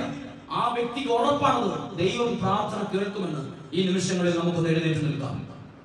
നമ്മുടെ ജീവിതത്തെ, നമ്മുടെ കുടുംബത്തെ മുഴുവൻ ദൈവകരങ്ങളിലേക്ക് സമർപ്പിക്കുകയാണ്. നമ്മൾ 3, 4, 5, 10, 15 ലക്ഷം രൂപ കൊടുത്ത് മേടിച്ച വാഹനത്തിൽ രാവിലെ എഴുന്നേറ്റ് നമ്മൾ പള്ളിയിൽ പോകും, കോഴിക്കോട് പോകും, തിരുവനന്തപുരം പോകും, എവിടെയും നമ്മൾ പോകും. ധൈര്യപൂർവ്വം കയറിയിരിക്കുക. ഈ ടയറിന് കുഴപ്പമൊന്നും വരികയില്ല, ഈ എഞ്ചിനൊരു കുഴപ്പം വരികയില്ല. നമുക്കൊരു ഉറപ്പാ, മനസ്സിലൊരു ഉറപ്പാ, ആരും പറഞ്ഞിട്ടല്ല. ഇതിനേക്കാൾ വലിയൊരു ഉറപ്പ് നമ്മുടെ മനസ്സിൽ വേണം. എന്റെ കുടുംബത്തിൽ ഒരു തകർച്ചയും വരികയില്ല, എന്റെ കുടുംബത്തെ ദൈവം രക്ഷിക്കും, എന്റെ മക്കൾക്ക് ഒരു നല്ല ജോലി കിട്ടും, എന്റെ മക്കളുടെ ജീവിതം ഉയരും, ഞങ്ങളുടെ കുടുംബം സന്തോഷത്തിലാകും, ഈ രോഗമൊക്കെ മാറും, ഈ തകർച്ച മാറും, ഈ പ്രശ്നം മാറും. പഴയ പ്രശ്നം പറഞ്ഞ് ഇരിക്കരുത്. നമ്മളിതെല്ലാം മാറാൻ വേണ്ടിയാണ് ഇരിക്കുന്നത്. നമ്മുടെ ജീവിതത്തിലേക്ക് ദൈവത്തിന്റെ വലിയൊരു ഇടപെടൽ. കണ്ണീരൊപ്പും ദൈവകരങ്ങൾ അത് നമ്മുടെ ജീവിതത്തിൽ പ്രവർത്തിക്കും. രണ്ട് കരങ്ങളും ഉയർത്തിപ്പിടിച്ച് വലിയൊരു ദൈവശക്തി. സക്കേവൂസിന്റെ കുടുംബത്തിൽ കുറെ പൈസ ഉണ്ടായിരുന്നു എന്നല്ല ബൈബിൾ എഴുതിയിരിക്കുന്നത്. സക്കേവൂസിന്റെ വീട് വലുതായിരുന്നു എന്നല്ല എഴുതിയിരിക്കുന്നത്. സക്കേവൂസിന്റെ വീടിനകത്ത് ഒരുപാട് സൗകര്യം ഉണ്ടായിരുന്നു എന്നല്ല എഴുതിയിരിക്കുന്നത്. ആ വീട്ടിൽ ഈശോ വന്നു എന്നാണ് എഴുതിയിരിക്കുന്നത്. നമ്മുടെ കുടുംബത്തിൽ ഒരു ദൈവാനുഗ്രഹം വരുന്നതാണ് ഏറ്റവും വലിയ ദൈവകൃപ, ഏറ്റവും വലുത്. രണ്ട് കരങ്ങൾ ഉയർത്തിപ്പിടിക്കാം. നന്നായി ഒന്ന് സ്തുതിച്ച് പ്രാർത്ഥിക്കട്ടെ. ഹല്ലേലൂയ.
Deivatinde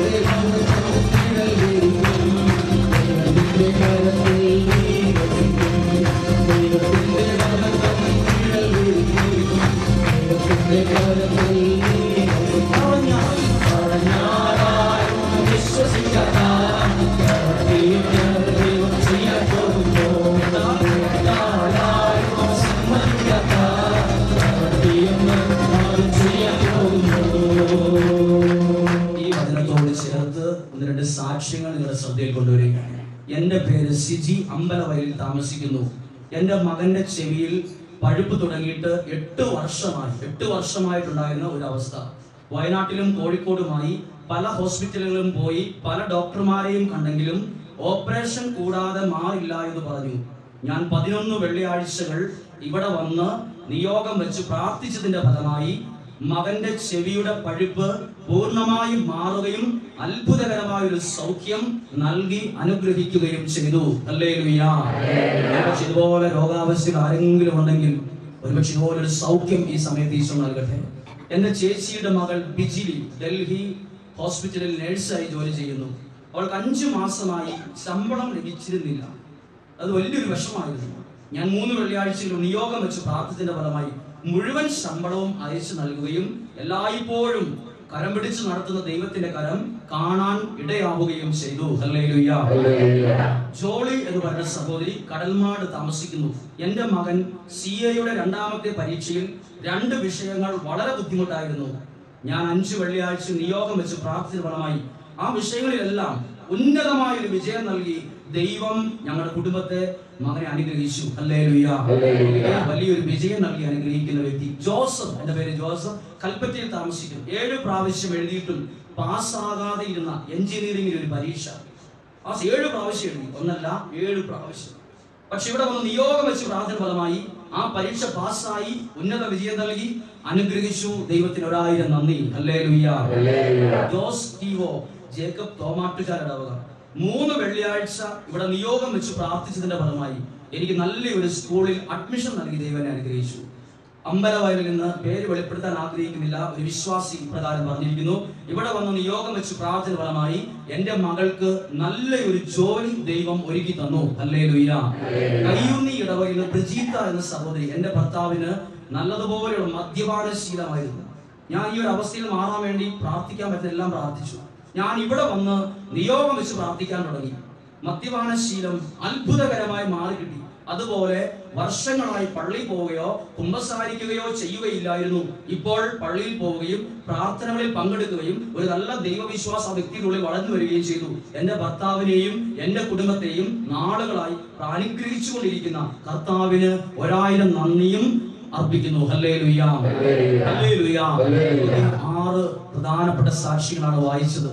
ഇനി കഴിഞ്ഞ വെള്ളിയാഴ്ച, മുമ്പത്തെ വെള്ളിയാഴ്ച ഒരു സഹോദരി, എനിക്ക് പേരറിയത്തില്ല, തുണയ്ക്ക് ഒരു പ്രശ്നമുണ്ടായി ഇവിടെ വന്ന് നേർച്ച ബന്ന് ഭക്ഷിച്ചപ്പോൾ ഇങ്ങനെ പറഞ്ഞു, ഈ നേർച്ച ഭക്ഷണം കൊണ്ടെങ്കിലും എനിക്ക് തൊണ്ടയുടെ അസുഖം മാറി കിട്ടണമെന്ന് പറഞ്ഞ് പ്രാർത്ഥിച്ചു. ആ സഹോദരി ഇവിടെ ഉണ്ടെങ്കിൽ അത് രേഖപ്പെടുത്തുക. അതിനുശേഷം ബന്ന് കഴിച്ച് അങ്ങോട്ട് പോയപ്പോൾ എന്തോ ഒരു സംഭവം ഇറങ്ങിപ്പോകുന്നത് തോന്നി. അതിനുശേഷം ഒരു കുഴപ്പം ഉണ്ടായിട്ടില്ല എന്ന് സാക്ഷ്യപ്പെടുത്തുകയുണ്ടായി. പറഞ്ഞു ഹല്ലേലൂയ. കൂടി കരങ്ങൾ ഉയർത്തിക്ക്. പറഞ്ഞാൽ ആരും വിശ്വസിക്കാത്ത ഇത് കുറച്ച് സാക്ഷികൾ മാത്രം ഇവിടെ നിൽക്കുന്ന അനേകരുടെ ജീവിതത്തിൽ ദൈവത്തിന്റെ വലിയ പ്രവൃത്തി സംഭവിച്ചിട്ടുണ്ട്. സൗദി ജയിലിൽ ഒരു സഹോദരി സൗദിക്ക് പോയി. ഒരു കുടുംബം അറബിയുടെ വീട്ടിൽ ജോലിക്ക്. പക്ഷെ അറബിക്ക് ഇഷ്ടപ്പെടാത്തത് കൊണ്ട് ഈ ചേച്ചീനെ ആ വീട്ടുകാർ കെട്ടിയിട്ടു. അപ്പോൾ ആ കുടുംബത്തിലെ ഒരാൾക്ക് രോഗമെന്ന് വിളിച്ചപ്പോൾ ഫോൺ എടുക്കുന്നില്ല. അങ്ങനെ ഈ സഹോദരി ആ വീട്ടിൽ കെട്ടിയിട്ടു. ഏജന്റ് ഒരു തരത്തിൽ കബളിപ്പിച്ചാണ്. ഏജന്റ് പൈസയൊക്കെ മേടിച്ചെടുത്തു. കുടുങ്ങിക്കിടന്നു. ഈ മകളും ഈ കുടുംബത്തിലെ ആളുകളെല്ലാം കണ്ണുനീരോടെ അങ്ങ് പ്രാർത്ഥിച്ചു. ഇവിടെ വന്ന് പ്രാർത്ഥിച്ചു. ആ സഹോദരി അവർ ദേഷ്യത്തോടെയാണ് മേലാളി പ്രദേശത്തേക്ക് വരുന്നത് പറഞ്ഞ് അവരുള്ള പൈസയൊക്കെ കട്ടിച്ചു കൊടുത്ത് നാട്ടിലേക്ക് കയറ്റിവിട്ടു. അവിടുന്ന് രക്ഷപ്പെട്ടു. അവിടെ ഒരുപാട് മലയാളി ആളുകളെല്ലാം അത് നോക്കിയിട്ടും പറ്റാത്തൊരു കുഴപ്പമായിരുന്നു. കാരണം ആരോ പറഞ്ഞനുസരിച്ച് ഈ സഹോദരി അവിടെ ഒരു കേസ് കൊടുത്തു. കേസ് കൊടുത്തപ്പോഴത്തേക്ക് അറബിക്ക് ഭയങ്കര ദേഷ്യമായി. ഇവർ കൊല്ലാനുള്ള ദേഷ്യമായി. ഇനി ഒരിക്കലും രക്ഷപ്പെടില്ല എന്ന് ചിന്തിച്ചു. ഏതോ നാട് ഭാഷ അറിയത്തില്ല, എന്ത് ചെയ്യണം. ആ അവസ്ഥയിൽ പ്രാർത്ഥനയും ദൈവം പ്രവർത്തിച്ചു. ഒരുപക്ഷെ നമ്മുടെ കണ്ണുകൾക്ക് അസാധ്യമെന്ന് തോന്നുന്ന കാര്യമായി ദൈവം പ്രവർത്തിക്കും. കരങ്ങൾ ഉയർത്തി പിടിച്ച് നമ്മൾ ഒരുമിച്ച് സ്തുതിക്കുന്നു. ഹല്ലേലൂയ.